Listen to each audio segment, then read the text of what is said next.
नमस्कार आदाब। आप देखना शुरू कर चुके हैं आजकल टाइम्स। अगर आपने अभी तक इस चैनल को सब्सक्राइब नहीं किया है तो आप इसे सब्सक्राइब करके हमारी मदद कर सकते हैं। बकाया भुगतान को लेकर आसनसोल पीएचई दफ्तर में ठेकेदारों का धरना।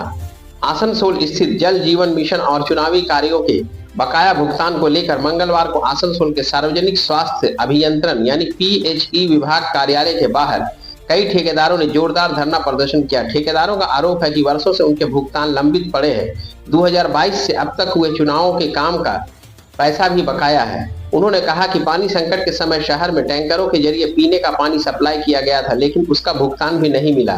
ठेकेदारों ने बताया कि बैंक से कर्ज लेकर परिवार चलाना और श्रमिकों को वेतन देना अब लगभग असंभव हो गया है। धरने पर बैठे ठेकेदारों ने चेतावनी दी कि अगर जल्द भुगतान नहीं किया गया तो भविष्य में सरकारी कामकाज के हाथ खींच लेंगे और बड़े आंदोलन का रास्ता अपनाएंगे। उनका कहना है कि भुगतान न मिलने के कारण श्रमिकों की मजदूरी भी अटकी हुई है। सूत्रों के मुताबिक पीएचई के अधिकारियों ने ठेकेदारों के प्रतिनिधिमंडल से बात करने की कोशिश की है। ठेकेदारों ने साफ कर दिया है कि स्पष्ट समय सीमा तय किए बिना वे आंदोलन खत्म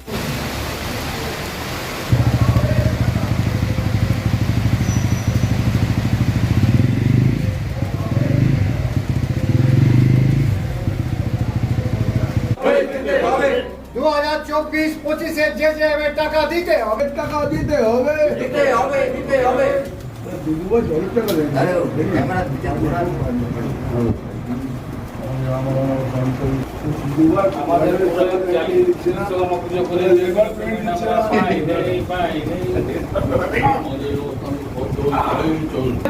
চলবে না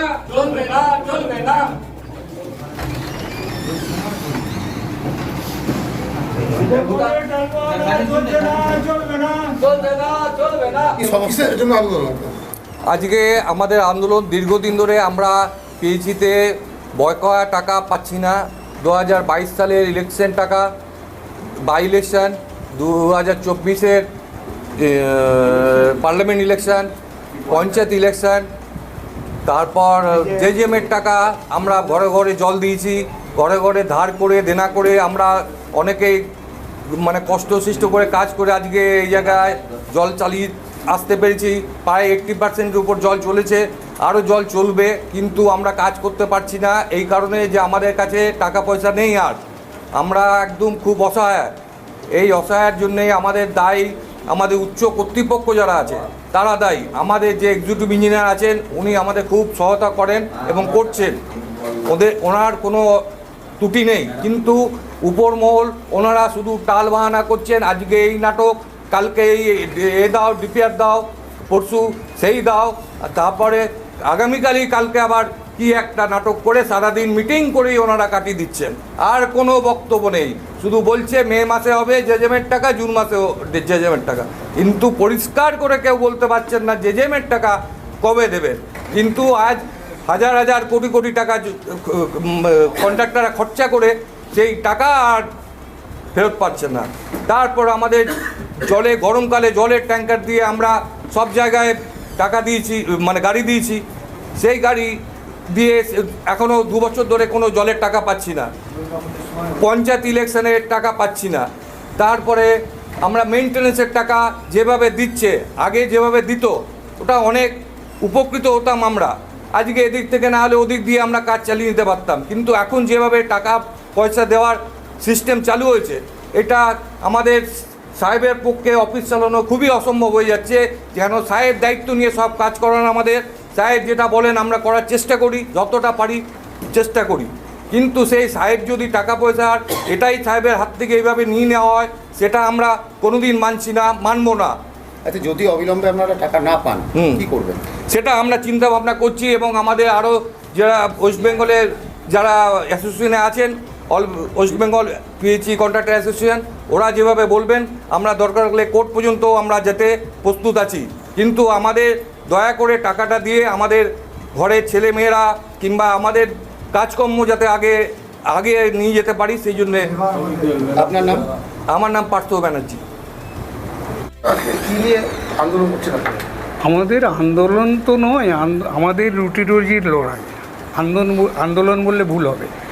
আমরা দীর্ঘদিন ধরে কাজ করেছি মানে স্টেট ফান্ডে যেগুলো রয়েছে, যেমন 22 সালের পার্লামেন্ট বাই ইলেকশন, সেই টাকা দীর্ঘদিন হয়ে গেছে, সেই টাকাটা পড়ে আছে। 2024 সালের পার্লামেন্ট ইলেকশন, সেই টাকাটাও পড়ে আছে। তারপরে তার সাথে আছে পঞ্চায়েত ইলেকশন। এই তিনটে ইলেকশনের টাকা, একটা বিপুল টাকা, সেটা আমাদের পড়ে আছে। তারপরে আপনারা জানেন এই জায়গাটা হচ্ছে জলের আসানসোল পশ্চিম বর্ধমানের যে সমস্ত জায়গাগুলো রয়েছে, কাঁকসা থেকে ইয়ে পর্যন্ত, রূপনারায়ণ পর্যন্ত, চিত্তরঞ্জন পর্যন্ত, ওখানে মাটির নিচে জল নেই। যে কারণে আমাদের ট্যাঙ্কারের ডিএম সাহেবের অর্ডারে সাহেব আমাদেরকে ট্যাঙ্কারে করে জলটা দিতে হয়েছিল। সেটা 2024 সালেও আমরা দিয়েছি, 2025 সালেও আমরা দিয়েছি। তার কোনো একটা পেমেন্ট এখনও পর্যন্ত পাইনি আমরা। এই দুটো কাজই আমরা নগদে করেছি, সেটা তো রইল। আর রয়েছে অপারেশন মেনটেন্যান্স, যে সমস্ত ভালভ অপারেটার ধরুন ভালভ খুলে বা অনেক কাজ হয় বাস্টিং ফাস্টিংয়ের, তার পেমেন্টও আমরা ঠিকমতো পাচ্ছি না, একেবারে পাচ্ছি না বলেই চলবে। আর মেনটেন্যান্সের আর হলো কি হচ্ছে যে এই যেভাবে খাপ ছাড়া পেমেন্টটা দেওয়া হচ্ছে, মনে করুন কারো 10 লাখ টাকা আছে, তাকে কেউ 1.5 লাখ টাকা দিচ্ছে, দিয়ে আমরা লেবার পেমেন্ট পর্যন্ত করতে পারছি না, এরকম অবস্থা একটা রয়েছে আর কি। আমাদের দিনের শেষে বলা যায় আমরা খুব অশান্তিতে রয়েছি, এবং এই টাকা পয়সাগুলো যদি না পাই আমরা, তাহলে আমাদের প্রচণ্ড অস্থিরতা, মানে দৈনন্দিন অবস্থা একটা দেনার দায় রয়েছি আমরা। হ্যাঁ, জর্জরিত আমরা, হ্যাঁ, দেনার দায়ে একদম জর্জরিত হয়ে রয়েছি। তারপরে রয়েছে জল জীবন মিশন, সবচেয়ে বড় যেটা প্রশ্ন। জল জীবন প্রশ্ন আমরা জানি না, কেন্দ্র বা রাজ্য আমরা কিছু বুঝি না, জানি না।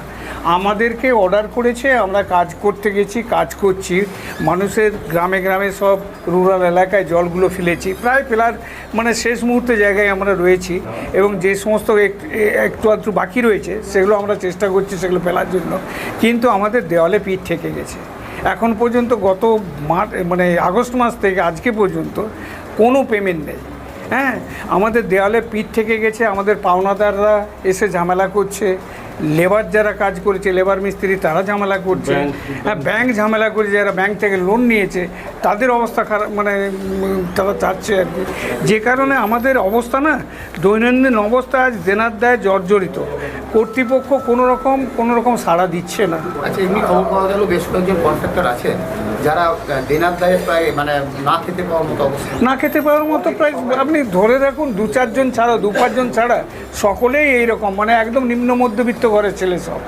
হ্যাঁ, এমনকি ট্রিটমেন্ট পর্যন্ত করতে পারছে না। এখানে প্রায় 150-এর উপর ঠিকাদার আছে। হ্যাঁ, এখন দুর্গাপুর এই ডিভিশনের আন্ডারে হয়ে গেছে, তো যে কারণে মানে কন্ট্রাক্টরের সংখ্যাও বেড়ে গেছে। হ্যাঁ, পুজোর মুখে একদম মানে এই কথা সত্যি। আমরা কিন্তু আমার 39-40 বছর হয়ে গেল আমার, আমরা কিন্তু পুজোর সময় কিছু না কিছু পেমেন্ট পেয়েছি। হ্যাঁ, কিন্তু আজকে যা হয়ে গেল, আজকে পেমেন্টের কোনো নামমাত্র নেই।